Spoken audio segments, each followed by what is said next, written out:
Welcome to Phase 1, Stage 2, Writing Notes and Goals. As a reminder, remember the challenges. Each phase has a circle group in the Bot Portal community. We want to complete these challenges associated with each stage in the correct space. By this point, you should have taken a look at the first two challenges, which is Make a Friend and Complete Occupational Therapy 101. I hope you're working your way through the Occupational Therapy 101 videos and contributing within your group space. As always, I do encourage questions and interactions on the community group Q&A so that we can better assist and connect. So what are we going to be discussing in this particular stage? We're going to be discussing the benefits of defensive documentation, learning an overview of defensive documentation, treatment note application, and SMART goals. So what are the benefits of defensive documentation? There are several. Before I discuss, I do want to draw attention to the defensive documentation for daily treatment notes course. If you're a Thrive member, that is included in your membership. So go ahead and take that course. I go way more into defensive documentation, which is why this particular slide is going to summarize what we learn in the defensive documentation course.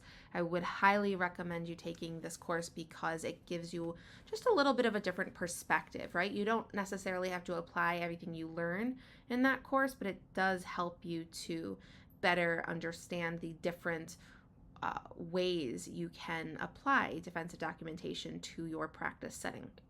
So what are the benefits? Number one is efficiency. A plan designed for quick and simple documentation, saving time for patient engagement. So having a defensive documentation style of notes allows you to speed up your note-taking process because once you've done it so much, you already begin to develop a writing style that takes a defensive stance. It provides clarity. Master communication of occupational therapy scope, showcase unique skills and interventions. Like I said, when you communicate defensively, you showcase occupational therapy's scope of practice, you showcase our unique skill set, and you better explain interventions and rationale. Defensibility. It's important to learn defensive writing to anticipate pitfalls and fortify against denials and challenges. You hear it all of the time. If you're a part of the public community of occupational therapy, you see a lot of people complaining about getting denied or being told that they've been denied due to overlapping with another profession, or a insurance company deems it's not medically necessary, etc. Having a defensive stance and just going the extra mile in the forefront of the process versus in a reaction to a denial, right? It's going to help improve your experience as a clinician.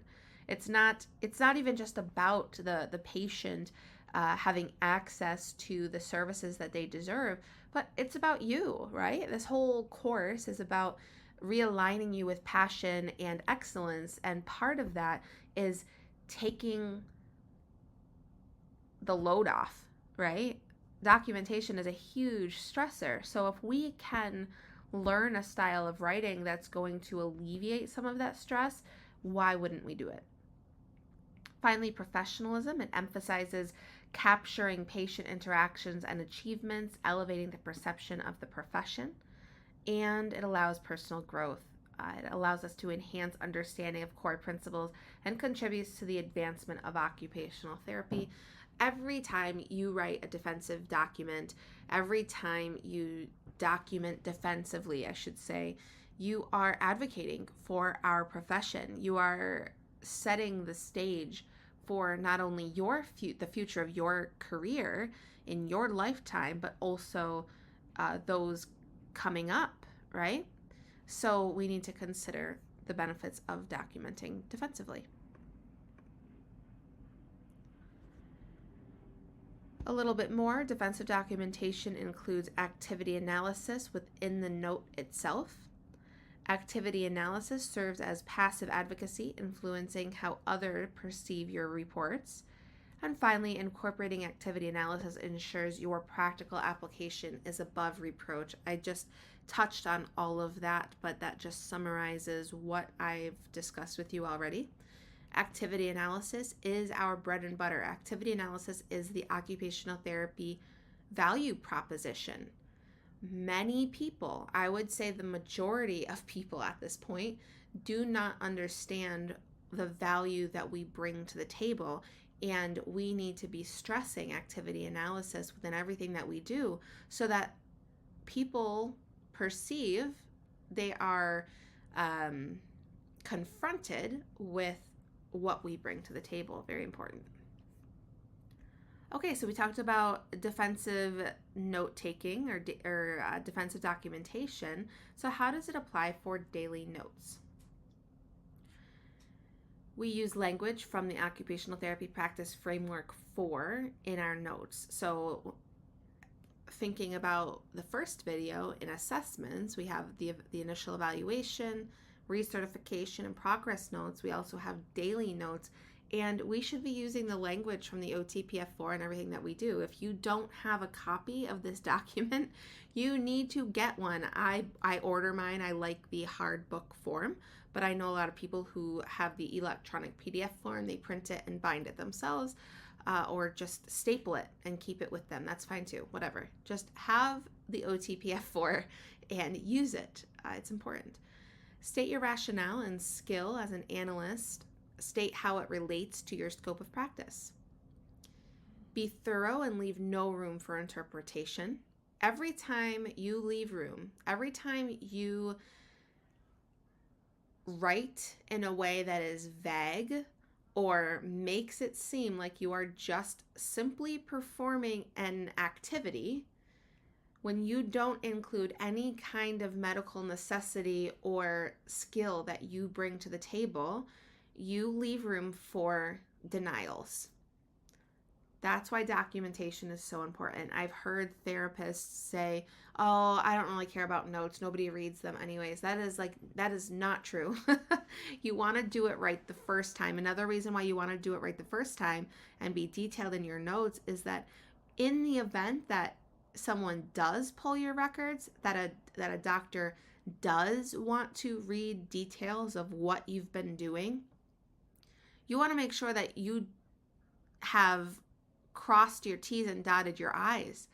I can't even tell you how many times a doctor has asked for records and then wanted to talk to me about a specific treatment and how they responded to it.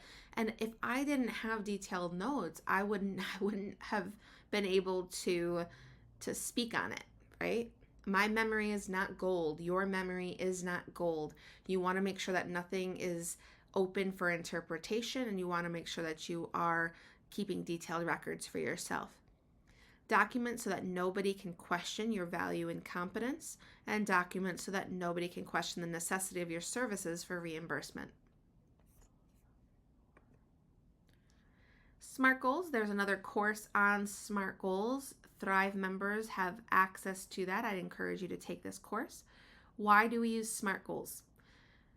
We want clarity and focus. SMART goals help us clearly define specific objectives for therapy. We want measurability. It allows for objective tracking of client progress. We've talked about objective measures. We want realistic expectations. We want to set achievable and practical targets, and we want our patients to have reasonable expectations.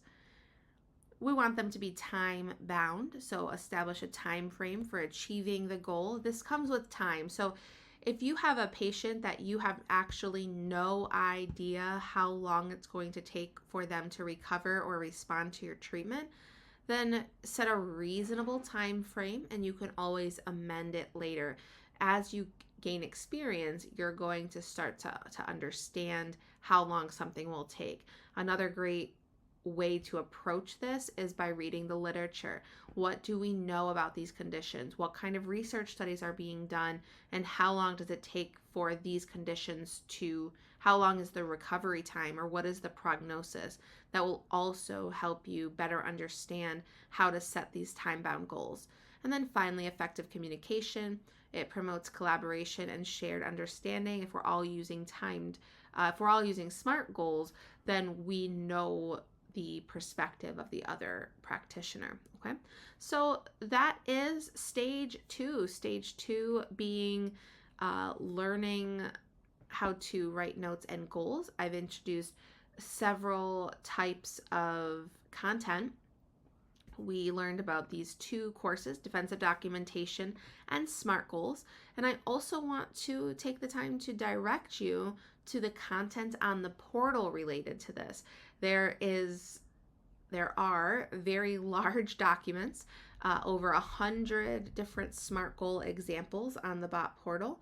And there is a document with, I believe it's like 50 pages of examples of documentation that we were able to curate. So take a look at those resources that come with this experience, and you will have a great guide, jumping off point for your own clinical practice when it comes to writing notes and goals.